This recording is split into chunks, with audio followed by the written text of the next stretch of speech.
Hello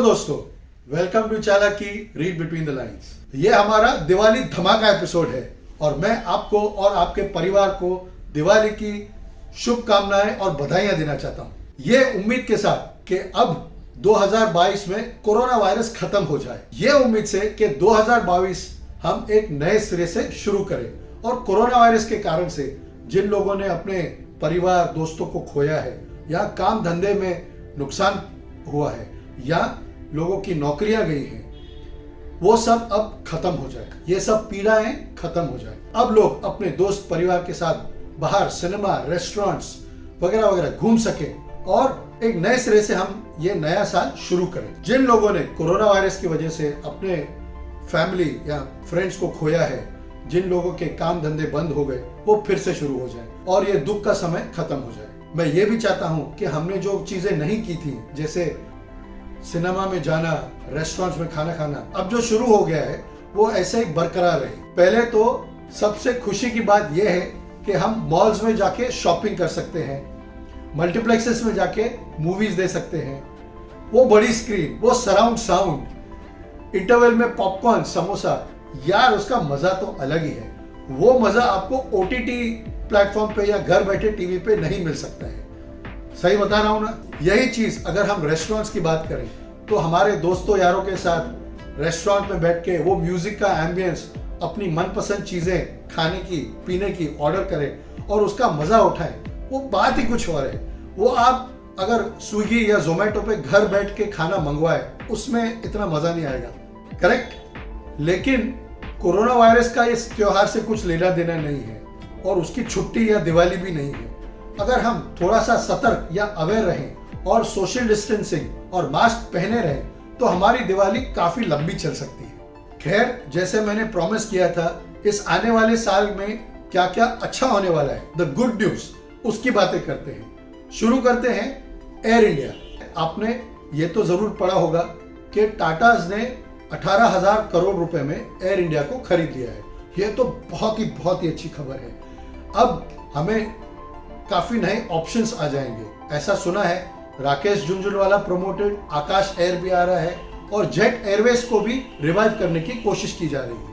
इससे काफी फायदे होंगे। एक तो हमारा नेटवर्क और कनेक्टिविटी इंप्रूव हो जाएगा और जो ट्रैवल करने के कॉस्ट्स हैं, आप तो जानते हो कि फेस्टिवल्स में कितने ऊपर चले गए थे, वो फिर से नॉर्मलाइज हो जाएंगे। पिछले एपिसोड्स में मैंने आपको बताया था कि 2022 में there are going to be 7 state elections, assembly elections, और ये आपका वोट जीतने के लिए मेला चलता ही रहेगा। लेकिन this is the true power of democracy। अगर आप बदलाव लाना चाहते हो तो यही आपका मौका है।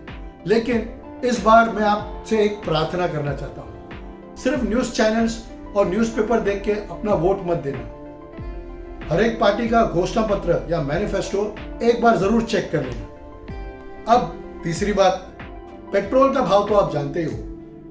Petrol is over 110 rupees per litre और डीजल भी 100 रुपए से अधिक हो चुका है। लेकिन there is a silver lining.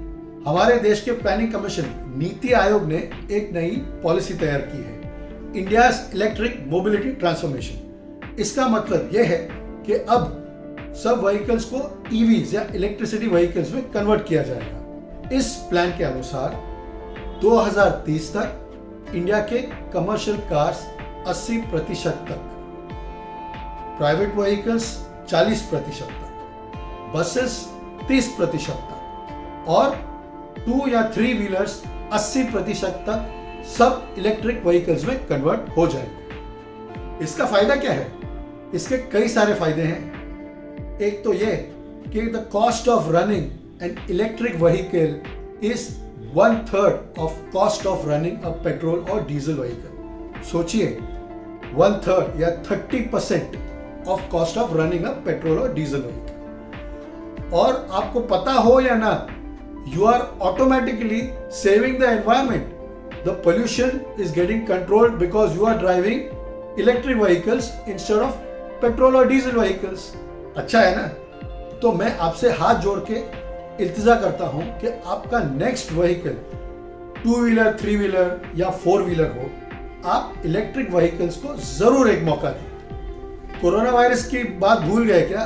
बिल्कुल नहीं। हमने पिछले एपिसोड्स में कहा था कि हमारे बच्चों को पेरेंट्स स्कूल में क्यों जाने नहीं दे रहे हैं, क्योंकि उनको ये डर है कि अभी भी ऐसी वैक्सीन नहीं दी गई हैं जिससे बच्चों की सेफ्टी या सिक्योरिटी हम लोग गारंटी कर सकें। लेकिन here is the good news, Zydus Cadila pharma ने गवर्नमेंट अप्रूव वैक्सीन ज़ाइकोव को इंट्रोड्यूस किया है। सब बच्चों के लिए है। और ये ही नहीं, हमारे सेरम इंस्टीट्यूट, फाइजर, ऐसी काफी सारी कंपनियों ने अप्रूवल के लिए नई वैक्सीन डाल दी है। बहुत ही जल्द हमारे सभी बच्चों को फ्रॉम 0 to 18 ईयर्स ये वैक्सीन अवेलेबल हो जाएंगी। और अब हमारा जो इंफ्रास्ट्रक्चर है, जैसे हम देख रहे हैं 50 लाख डोजेस पर डे का एवरेज है, इसमें कुछ ही समय में सारे बच्चे वैक्सीनेट हो जाएंगे। तो this is very good news. अब तो ऐसे लग रहा है कि बच्चे निसंकोच स्कूल जा सकते हैं, प्लेग्राउंड्स जा सकते हैं, मिल सकते हैं एक दूसरे के साथ। तो वो सारी चीजें जो हम 2020-21 में नहीं कर सके, 2022 से बिल्कुल शुरू हो जाएंगे। ये हमारी प्रार्थना है। Also there is one more thing. ऐसे हो सकता है कि गवर्नमेंट अनाउंस करे कि जिन लोगों ने दोनों वैक्सीन ले ली हैं उनको एक बूस्टर शॉट यानी एक और शॉट वैक्सीन का लेना पड़ेगा। लेकिन इसमें भी कोई बुरी बात नहीं है। अगर हमें कोरोना वायरस से मुक्ति चाहिए तो ये छोटी छोटी सैक्रिफाइसेस देना मेरे हिसाब से तो करनी चाहिए।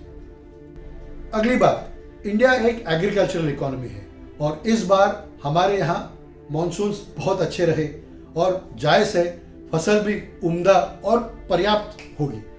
मैं ये सब इसलिए बता रहा हूं कि हो सकता है इस बार prices will be controlled, there will be enough for farmers in their pockets. एक दूसरी बात जो हम सबको खटक रही है और हमारे जहन में है वो ये कि ये फार्म लॉस का इशू रिजॉल्व हो जाए। मैं इसकी पॉलिटिक्स में नहीं जाना चाहता हूं, लेकिन 21वीं सदी के भारत में ऐसा हो रहा है, ये बहुत अनफॉर्चुनेट है। जो गुनहगार हैं उनको सजा जरूर मिलनी चाहिए और मैं चाहता हूं फार्म लॉस का जो भी निर्णय है वो हो जाए और फार्मर्स अपने काम पे फिर से लौट जाए। ये मेरी दिल से मनोकामना है। अरे अच्छी खबरों का सिलसिला कहाँ रह गया? मैं आपको बता दूं that there are going to be some fantastic sporting and music events in 21-22। 14 नवंबर को T20 वर्ल्ड कप का फाइनल्स है। उसके बाद Asian games and winter Olympic games in China and the people who are football fans like me, world cup in Qatar. Music concerts में देख लो, Udaipur music festival में AR Rahman perform करने वाले हैं। शान, कैलाश जैसे काफी सारे सिंगर्स ने बड़े लंबे लंबे प्लान्स बनाए 2022 में। So let's enjoy them and let's talk about films, the craze of Indian public. Did you know that there are so many big films जो OTT प्लेटफॉर्म्स पे रिलीज नहीं होने वाली है। अगर सिनेमा बंद नहीं हुए तो at an average there are 2 to 3 new films every week. इतना बड़ा लाइनअप लगाया हुआ है और आपके OTT प्लेटफॉर्म्स भी, Sony Liv, Netflix, Amazon prime वगैरह वगैरह, उसमें इतना कंटेंट आने वाला है आप तो पागल हो जाओगे। चलो मजा आ गया। मैं जानता हूं कि काफी लोगों के दिमाग में ऐसी नेगेटिव बातें भी आते रहती हैं कि हमारा बिजनेस, हमारे लोग, हमारा परिवार वगैरह वगैरह, लेकिन मैं इस एपिसोड के द्वारा आपको यह बताना चाहता हूं कि आप एक नया माइंडसेट लाएं और पॉजिटिव रहें और अपने परिवार, जो भी लोग हैं, अपने दोस्त, उनके साथ बाहर जाएं, घूमे फिरें, खाना खाएं, नई मेमोरीज क्रिएट करें, एक नए सिरे से शुरू करें। और देखिए, पॉजिटिव सोचने से, पॉजिटिव करने से आप पॉजिटिविटी अट्रैक्ट करोगे और विश्वास रखिए कि हमारा आने वाला साल खुशहालियों से भरा हुआ होगा। तो फाइनली दोस्तों, Happy Diwali and a very, very prosperous New Year's, and leaving you with positive thoughts and positive energy. Thank you.